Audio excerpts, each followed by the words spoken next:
recebi um diagnóstico tardio de autismo. Antes de tudo, tenho que agradecer muito ao Dr. Silva Miranda por ter me atendido e ao Eli Miranda também, que é um cara muito expressivo aqui no município onde eu moro, que sempre está ajudando as pessoas, que conseguiu essa consulta para mim de uma forma solidária, até porque não tenho condições financeiras de pagar uma consulta com o neurologista. O neurologista anterior que eu passei disse que eu tinha transtorno esquizotípico. Só que eu vi que é comum lá no perfil Não Foi Ontem, que é um perfil de um neuropsicólogo muito bom, que fala sobre o transtorno do espectro autista e tal, e explica de uma maneira bem clara para todo mundo. Então, sigam o Não Foi Ontem e tal, é muito bom. Mas eu estou para falar aqui hoje, especificamente, não, apesar dos agradecimentos e tal, estou para falar hoje especificamente sobre a minha questão de que é ser músico e ter autismo e ter sensibilidade de som, sabe? O que acontece? Muito antes mesmo, eu sempre sentia uma angústia na cabeça, uma angústia aqui dentro. Aí a angústia, cara, eu não conseguiria explicar, é como se fosse uma irritabilidade extrema aqui, sabe? Na região da cabeça e tal, que passa pra cá. Então, sabe quando... eu não sei se vocês têm isso, mas eu tenho. Só de imaginar aquele barulho de ferro passando no outro assim, sabe? Nossa, já...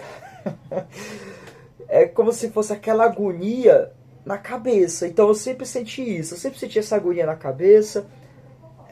Lá atrás, a gente foi pra fazer um exame que na época eu tinha até o cabelão, que coloca aqui, né, pra ver se tem alguma coisa assim.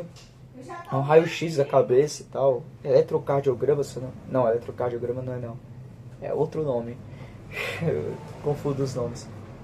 Mas, cara, eu sempre senti essa angústia e nunca soube o que era essa angústia. Aí, tipo, chegou um momento que eu falei com a minha psicóloga e tal, e aí a minha antiga psicóloga, né, atualmente eu tô com um psicólogo muito melhor, e ela, na época, não sabia também. Sempre foi passado muita tarja preta pra mim. Depois eu tenho um vídeo pra fazer sobre isso, sobre a indústria da internação que existe no CAPS, nos CAPS e tal. Mas ali que eu tava falando e tal, foi que eu comecei a perceber sinais de hipersensibilidade. E quando eu comecei a perceber sinais de hipersensibilidade, foi muito também por causa do Petri, né? E aí tem a história por conta disso. Eu fui descobrir que eu tinha algumas coisas de autismo por causa do Arthur Petri.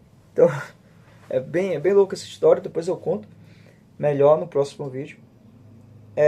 Mas já tava com a suspeita, quando eu tava com essa psicóloga, ela começou a suspeitar, porque eu levantei essa questão, né, do autismo. E quando eu levantei essa questão, eu comecei a estudar muito sobre autismo. E eu comecei a estudar uma parte de hipersensibilidade. E eu comecei a perceber que hipersensibilidade estava descrevendo exatamente o que eu sinto. Hipersensibilidade em tudo, assim. Então, sensibilidade a som, a cheiros, a questão de comidas, seletividade alimentar, tal. Sabe, eu fui percebendo muito o que eu estava lendo do que eu sinto há muito tempo. Então, assim, depois eu fui observar que os barulhos estavam fazendo com que essa angústia na cabeça ela aumentasse, ela ampliasse. Então a angústia na cabeça vinha de barulhos. Eu concluí isso. Então eu comecei a usar esses fones aqui, praticamente 24 horas por dia, esses fonezinhos aqui, esses protetores auriculares. E tipo assim, eu durante os ensaios das bandas que eu tive, eu sempre ficava com essa angústia na cabeça, só que o que é que eu fazia? Eu fazia o que era mandado, né? Praticamente no CAPS, que era pegar o Rivotril e tomar o Rivotril. Então eu ia lá e tomava Rivotril pra cacete. Eu tomava em torno de 15 miligramas por dia de Rivotril, que é o clonazepam. em comprimido. 15 miligramas. Era um comprimido de duas, então era 1, 2, 3, 4, 5, 6, eram 7 comprimidos por dia.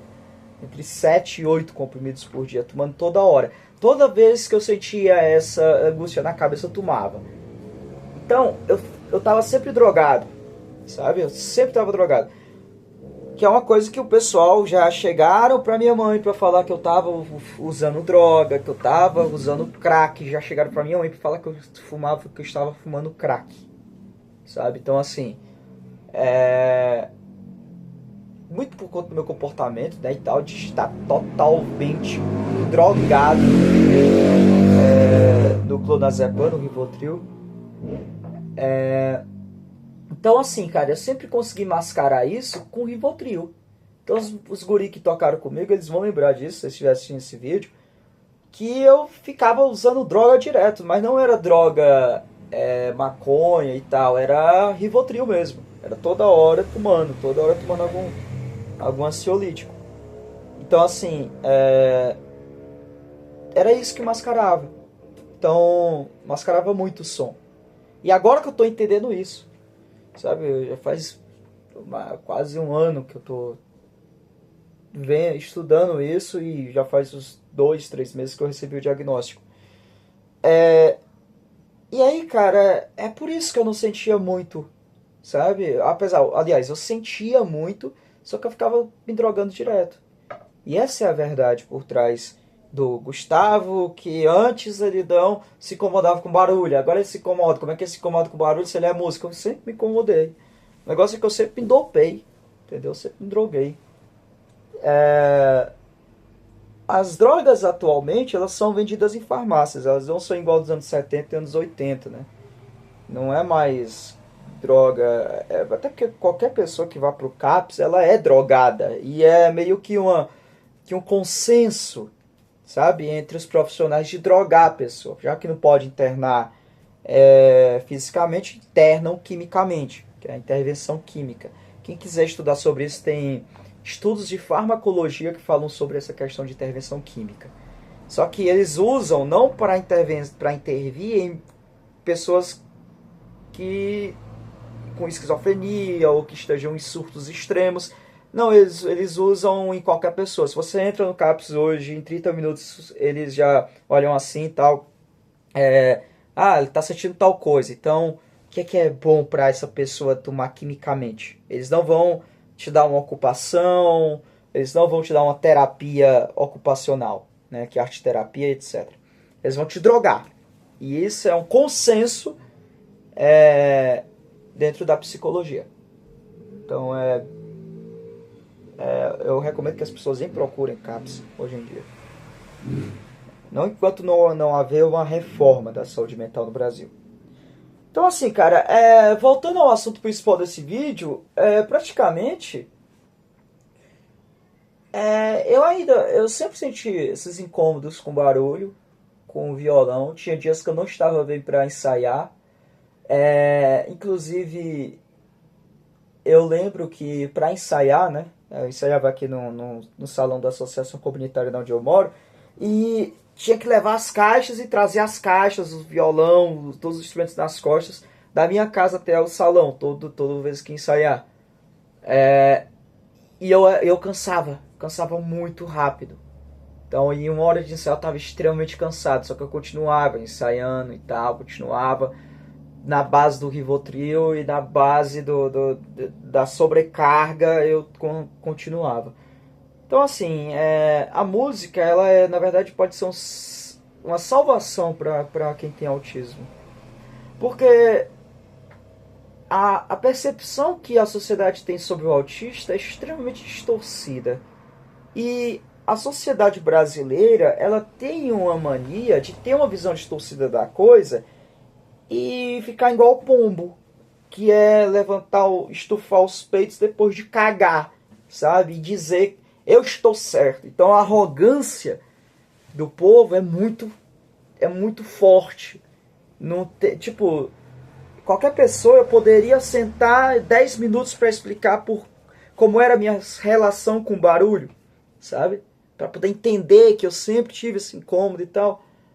Mas ninguém está disposto a ouvir o que você tem a dizer. A maioria das pessoas não estão dispostas a ouvir o que você tem a dizer. Elas estão dispostas a colocarem a opinião delas ali e foda-se, entendeu? Então é uma arrogância extrema, não querem aprender e são donos do mundo, sabe? Então é isso. Eu poderia fazer um debate sobre isso? Poderia. Quem sabe futuramente eu faço um debate sobre essa questão de músico autista, né? Mas trazendo mais a vivência, é isso. Então, assim, tipo, se você é autista, você vai entender isso. Se você tem um filho autista, entenda isso.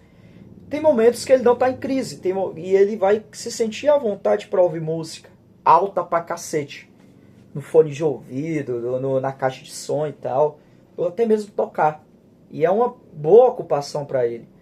Só que vai ter momentos que ele não vai estar bem para aquilo, entendeu? O meu caso, eu tenho uma missão que no caso eu tenho que fazer. Eu tenho que tocar. Se eu conseguir um contrato, eu vou tocar até o final. Mas antes eu tenho todo um cuidado para não me sobrecarregar em outras áreas, né? Para já estar disposto a sobrecarregar na questão do som, de barulhos. Já fazem, mas agora que a gente veio se apresentar recentemente com outro projeto que eu tô, mas já tinham feito mais de 2 anos que eu não tinha me apresentado, né? Então assim, tipo, o autista ele é muito intenso. Então vai ter momentos de intensidade onde ele não vai estar bem, ele vai estar sobrecarregado, e vai ter um momento de intensidade onde ele vai estar bem e ele vai querer ouvir música por horas a fio. E é isso, tem essa questão aí. Tanto é que o meu caso foi confundido muito com transtorno de personalidade, sabe? E aí veio a intervenção química. E agora eu vou fazer um vídeo sobre a intervenção química. E vai ser o próximo assunto desse canal. Até logo.